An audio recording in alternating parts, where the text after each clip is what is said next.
Hi, what's up? How are you? I hope you're doing good. I hope everything is going cool, great, and dandy for you, and that you're having a good morning, afternoon, evening, or night. Yes, got it. Also, I had Romeo and Juliet for the longest time. I remember getting this. There was like not a book fair. It was like one dude with one table. I think I was just like 14 or something, and I went out, and there was a table, and they had like this and 1,000 Arabian Nights, and I picked up 1,000 Arabian Nights and this, and it was so fucking cheap. And it's been so long. It's been almost 8 years, and I've had it since then, and I've never read it. So we're gonna do that now. I also picked up Macbeth, the Merchant of Venice, and Othello, and I've had Hamlet for the longest time as well. Don't fucking ask me why I don't read my books. I just like to buy them, okay? Buying books and reading them are two different hobbies. Fuck you. Don't. These are all super short, so I'm not gonna have a heart. I hope so. Oh my god, I'm not gonna jinx myself. Holy shit. I didn't know what to pick, to be honest, because Othello, Macbeth, and Merchant of Venice, they were random picks. I know I had Hamlet and I had Romeo and Juliet, but the others were random picks, so I really have no idea what they're about, and I don't know how it's gonna be. I don't know. I've never seen any reviews or anything like that. The only thing I saw, like the person that I trust with books that I saw that mentioned Shakespeare was Jack Edwards. I don't know. So yeah, I'm just gonna pick up Romeo and Juliet, and I'll see you at the update or the wrap up. Okay, I just finished Romeo and Juliet, and call me surprised. I did not expect this at all. First of all, don't judge my annotations, okay? Don't judge my tabs. I think this is my most annotated book to date. This is fucking ridiculous. What the? This was so good. Oh my god, it's making me so freaking excited about reading more, and I cannot be happier that I have so many plays to read right now. It was okay. Let's just go through the cons and the pros. Cons, I literally cannot think of any con. The pros, however, holy shit, I love the writing. I mean, I feel stupid sitting here and talking about fucking Shakespeare, not fucking Shakespeare, sitting here and talking about Shakespeare and saying such a good writing. I mean, are you fucking kidding me? Duh, it's Shakespeare. I feel stupid saying that, but I loved it. I didn't expect, I didn't expect how funny it was gonna be. It is funny. I loved the slight like highbrow humor in it, and I expected it to be more highbrow, but it wasn't at all. Like, dude, Shakespeare was just a funny dude with a weird sense of humor, and I loved that. It was funny, and I liked that a lot. It was so fun to read, to just see like the conversations they would have while fighting, and me imagining that. It was the funniest thing ever to me, because like the things that they would say, like the beef that they would talk about, it was just like the arguments, it was so funny to me. I want to see it as a play so bad, you have no fucking idea, and that's fucking impossible for me, but oh my god, I want to see it. How smooth it was, and even the times where I found it a little bit hard to understand, it was still understandable and still very, very highly enjoyable. And yeah, I wasn't expecting that, but I'm super excited to go through more. I'm just gonna pick up did I say how many stars I gave it? I gave it 5 stars. I'm just gonna pick up Hamlet, the Prince of Denmark, and I'm super excited about that after this one, and I'm gonna see you whenever I feel like talking about it or in its wrap up. Hey, my people, I think I'm in love.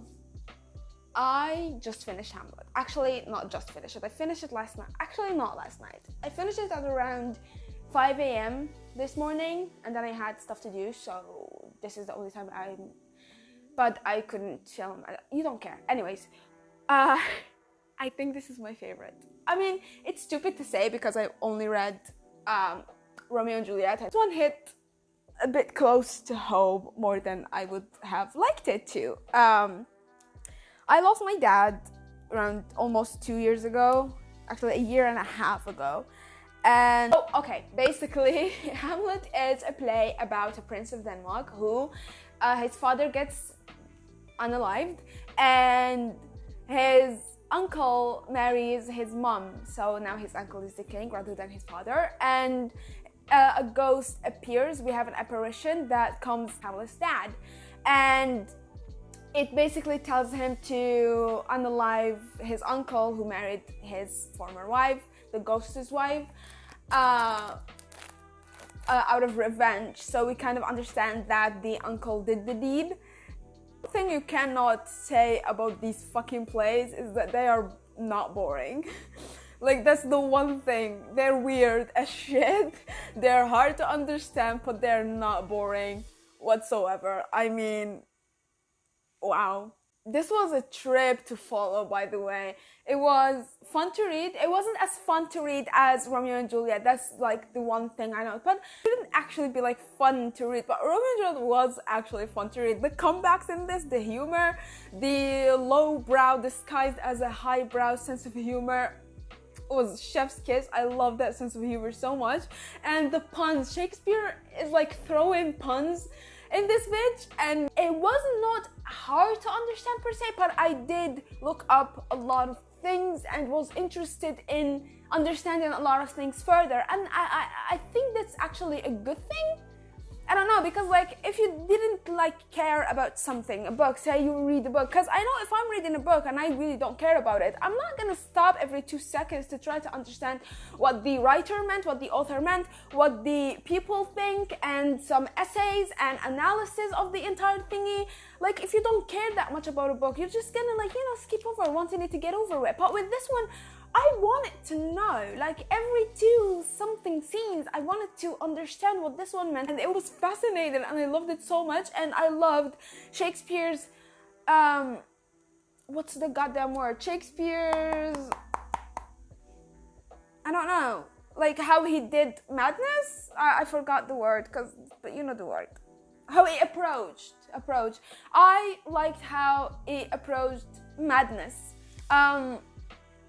And stayed in this, are they mad or are they pretending, or because they're pretending, does that mean that they're really mad, or because they're mad, does that mean that they're actually, you know, that sort of thing. And I loved how that entire thingy was approached. I really, really liked it.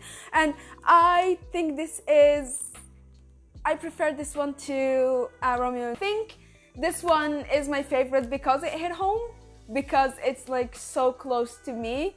How is so borderline suicidal, mentally unstable dude who lost his dad. I am borderline suicidal, mentally unstable dude who lost his dad. We're clicking, you know what I mean? So yeah, I'm really excited I'm doing this. Oh, by the way, Hamlet actually made me cry, so that's good. Yeah, and I don't think it's like the writing, or I don't think it's like possible for me to cry over Shakespeare's or old English writing. Let's just get that over with. But I think it's just because it hit home. Like, just that's a personal matter. I think that's why it made me cry. My hair is not cooperating. Yeah, I'm just gonna pop up and start with The Merchant of Venice, which actually comes with an audiobook. This is so old, like it has a CD. And I'm excited to read it. Look at the Photoshop in this bitch, dude. It looks like one of my thumbnails. It's so funny. But yeah, I'm just gonna pop off and start The Merchant of Venice, which actually I have no idea what it's about. So we'll find out together, and I'll see you when I have something important to say. Well, not really important, something stupid to say. Whatever. So I just finished The Merchant of Venice, and you're not gonna believe this. It's my favorite so far. Each one of them are different. Okay, Romeo and Juliet was extremely poetic and super fun to read. Hamlet just hit home. It just hit home. And all of these so far are fun to read. This one was just straight up fun. I think the best character for me in this one was Shylock. He is the most interesting character so far in this play, but I highlighted a lot in this book, and most of what I highlighted had to do with Shylock because he was such an interesting character. I'll read you one of the highlighted quotes that I annotated, and so I can maybe like try to explain what I think about Shylock a little bit more. I am a Jew. What's his reason? I am a Jew. Had not a Jew eyes, had not a Jew hands, organs, dimensions, senses, affections, passions, fed with the same food, hurt with the same weapons, subject to the same diseases, healed by the same means, warmed and cooled by the same winter and summer, as a Christian is. If you prick us, do we not bleed? If you tickle us, do we not laugh? If you poison us, do we not die? And if you wrong us, shall we not revenge? If we are like you in the rest, we will resemble you in that. And then another quote that I also highlighted says, the villainy you teach me, I will execute. And Shylock, for me, is someone who has been backed into a corner and belittled and villainized and getting offended again and again and over and over and over again, until he used all of that and he took all of that and turned them into his own personal weapons, and he used that against these people who have villainized him. I mean, half of the book is just them villainizing Shylock, or even when they're with other people and not like they're doing an activity that has nothing to do with Shylock, they're talking about him and belittling him and offending him. And I believe his actions in the book and in the rest of the book are not excused but understandable in such a way that understand how anyone else can see this and not understand or see him as the villain of the story, because he is 100% to me not the villain in this story. He is someone who has been belittled into such a point of just accepting that, and he straight up said it. As thou callest me dog before thou hast a cause, but since I am a dog, beware my van. He showed anything villainous, they already offended him. They already hated him just for being something that he cannot even control. To me, him just letting go.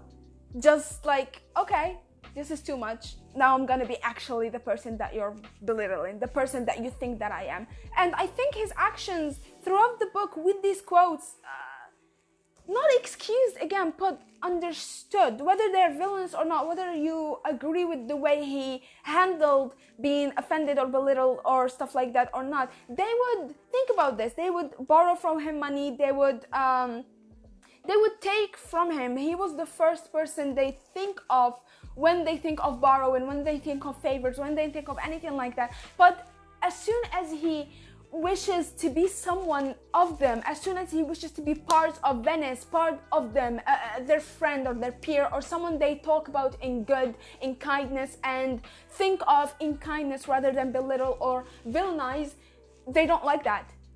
They only want him for what he benefits them, if you know what I mean. I'd love to read essays about him, whether they're negative or positive. I would love to find different views about Shylock, and I was super tempted after I finished to actually go on YouTube and see summaries of Shylock and reviews of Shylock and just people talking about Shylock, because he's super interesting.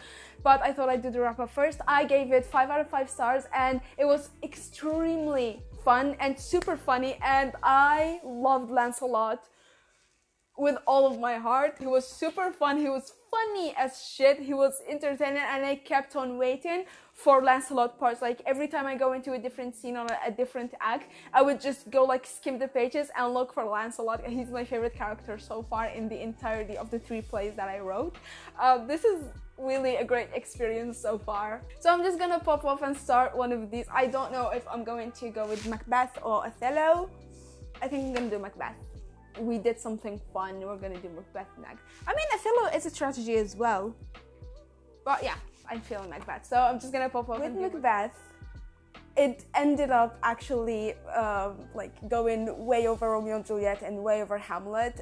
Macbeth follows Macbeth, who is the general of a king of Scotland, and he meets 3 witches that foretell him that he will be the king of Scotland, and he gets consumed by paranoia and tyranny, and he ends up taking the king's life himself. And it's sort of so interesting because the way it starts, Macbeth and Lady Macbeth are the complete opposite. Lady Macbeth is all for killing and all for the tyranny that is going to happen or that they will attempt to do, and Macbeth is not. And by the end of the book, they completely transform, and Lady Macbeth is her paranoia kind of consume her in a way that brought her guilt forward, and Macbeth is the complete opposite, in which he took all of that paranoia and all of the bad things that he has done, and turned them into something positive. Not positive, but just positive when it comes to villain people positive. He took all of that and he made himself into a cold-hearted beast, which is actually rather funny and ironic because that's what Lady Macbeth has tried to do in the beginning of the book. Ended up giving it 5 out of 5 stars. I loved it a lot. I thought it was extremely interesting how both of them sort of dealt with that aspect of murder, and that both of them dealt with the paranoia while Macbeth let it empower him and let it turn him into a completely different person. Lady Macbeth also made her turn into a completely different person, but it gave her conscience in a way, even though belated conscience, but it still gave her conscience.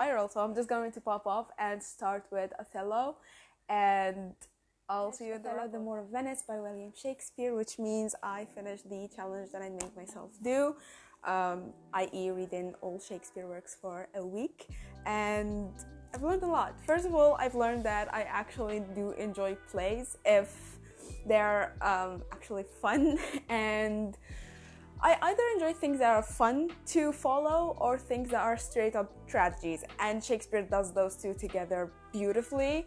Othello is a lord and is a general of Venice.